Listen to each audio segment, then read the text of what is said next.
Welcome শিক্ষা সংস্থান।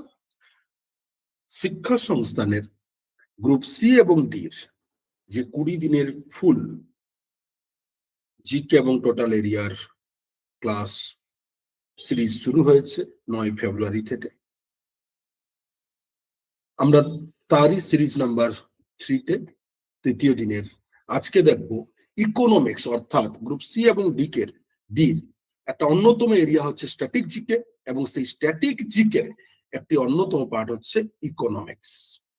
সেই ইকোনমিক্সের কিছু বাছাই করা 50টি ইম্পর্টেন্ট ডেটা আজকের এই টপিকের আলোচনার বিষয়। নাম্বার এরিয়া 1, ব্যাংকিং ও মুদ্রানীতি, অর্থাৎ কয়েকটা এরিয়াতে আমরা ভাগ করেছি। 1, ব্যাংকিং ও মুদ্রানীতি। 2, পরিকল্পনা বাজেট। 3, জাতীয় আয় অর্থনীতি ক্ষেত্র। 4, বাজার ও অন্যান্য সংস্থা। 5, গুরুত্বপূর্ণ দিবস ও পরিভাষা, ইকোনমিক্স রিলেটেড, অর্থনীতি। তো নাম্বার 1, আরবিআই প্রতিষ্ঠাতা কবে হয়? প্রতিষ্ঠা 1 এপ্রিল 1935 সালে রিজার্ভ ব্যাংক অফ ইন্ডিয়া প্রতিষ্ঠিত হয়। আরবিআই, যার full form reserve bank of India. 2 নম্বর, ব্যাংক রাষ্ট্রীয়করণ কবে হয় আমাদের ব্যাংক? না 1969 সালে 14টি, এবং 1980 সালে আরো 6টি বাণিজ্যিক ব্যাংকে রাষ্ট্রীয়করণ করা হয়। রেপো রেট, যে সুদের হার আরবিআই বাণিজ্যিক ব্যাংকগুলোকে ঋণ দেয়। রিভার্স রেপো রেট কি? না যে সুদের হার আরবিআই বাণিজ্যিক ব্যাংকগুলোর থেকে টাকা জমা রাখে। সিআরআর, ক্যাশ রিজার্ভ রেশিও, আমানতের যে অংশ বাণিজ্যিক ব্যাংকে বাধ্যতামূলকভাবে আরবিআই এর কাছে রাখতেই হয় তাকেই বলে সিআরআর। এসএলআর কি? না স্ট্যাচুটরি লিকুইডিটি রেশিও, আমানতের অর্থাৎ ব্যাংকে যে আমরা টাকা জমা রাখছি যে অংশ ব্যাংকে তরল সম্পদ হিসাবে নিজের কাছে রাখতে হয়, লিকুইড মানি। ভারতের প্রথম ব্যাংক কি? না ব্যাংক অফ হিন্দুস্তান। এসবিআই, এসিবিআই, সেবি প্রতিষ্ঠা কবে? না 1988 সালে এটি প্রতিষ্ঠিত হয়, এবং 1992 সালে বিধিবদ্ধ ক্ষমতা পায়। ডিমনিটাইজেশন অর্থাৎ বিমুদ্রাকরণ, ভারতের সর্বশেষ বিমুদ্রাকরণ হয়েছিল 8ই নভেম্বর 2016 সালে। ওকে, তারপর হচ্ছে নাবার্ড, কি জিনিস? না কৃষি ও গ্রামীণ উন্নয়নের শীর্ষ ব্যাংক, যা 1982 সালে প্রতিষ্ঠিত হয়।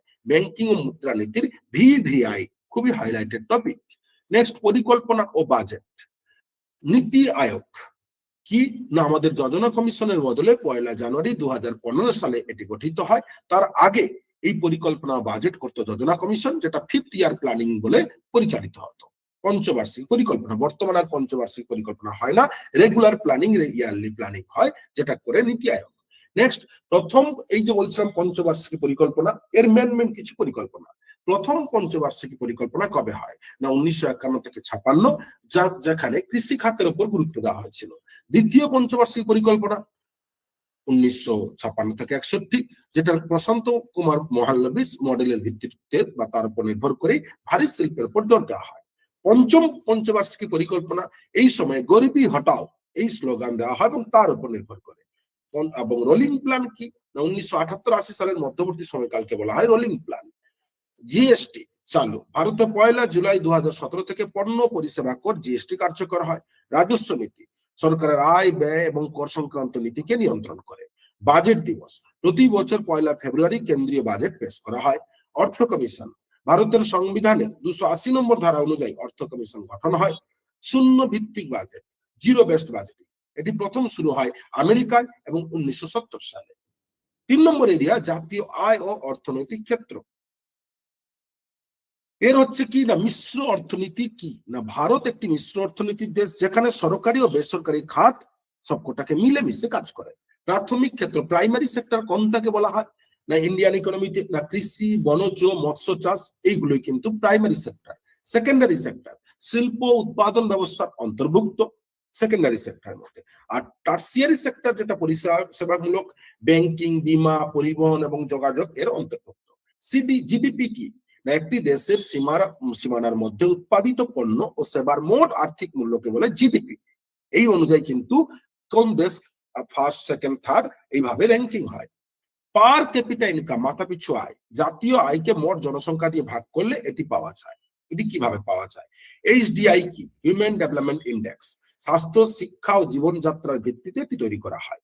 ভারতের প্রথম জাতীয় আয়ের হিসেব কবে হয়? না 1867-68 সালে দাদাভাই নৌরোজি প্রথম এটি করেন, বিখ্যাত স্বাধীনতা সংগ্রামী। ওকে, ডিসকাসড আনএমপ্লয়মেন্ট, অর্থাৎ ছিপানো বেকারত্ব, এটি মূলত ভারতীয় কৃষিক্ষেত্রে দেখা যায়। মুদ্রাস্ফীতি, যখন বাজারে পণ্যের দাম বৃদ্ধি পায় এবং অর্থের ক্রয় ক্ষমতা কমে যায় তখন তাকে বলে মুদ্রাস্ফীতি। নেক্সট, বাজার ও অন্যান্য সংস্থা। এর মধ্যে অন্যতম এশিয়ার প্রাচীনতম স্টক এক্সচেঞ্জ কি না বম্বে স্টক এক্সচেঞ্জ, যাকে বলে বিএসসি, যা 1875 সালে প্রতিষ্ঠিত।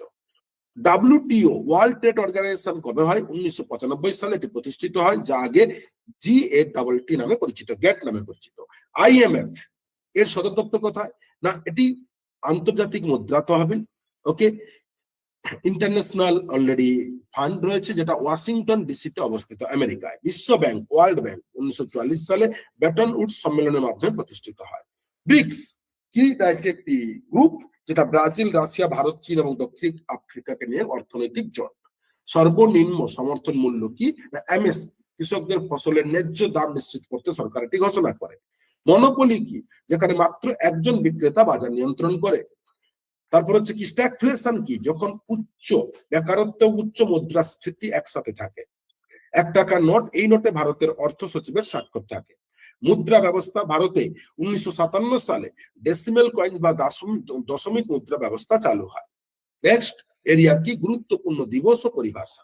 জাতীয় পরিসংখ্যান দিবস কবে? না প্রতি বছর 29শে জুন PC মহালনবিশ, প্রশান্ত চন্দ্র মহালনবিশের জন্মদিনে এটি পালিত হয়।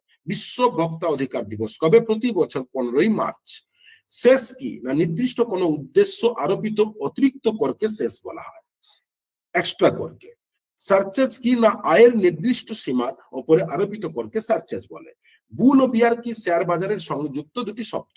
SDR একে কাগজি সোনা বা পেপার গোল্ড বা কৃত্রিম মুদ্রা বলা হয়, যা IMF এর সাথে যুক্ত। লেসেস ফেয়ার মুক্ত বাজার অর্থনীতি, যেখানে সরকারের হস্তক্ষেপ করে না। পাবলিক পাস্টস এন্ড অভিভাবক ক্যাগ যাকে বলে, না অলরেডি কন্ট্রোলার এন্ড অডিটর জেনারেলকে বলা হয় ক্যাগ। সবুজ বিপ্লব 1960-এর দশকে উচ্চ ফলনশীল বীজের মাধ্যমে কৃষিতে যে বিপ্লব আসে তাকে সবুজ বিপ্লব বলে। নীল বিপ্লব মৎস্য চাষ বৃদ্ধির উদ্দেশ্যে এই গৃহীত কর্মসূচি।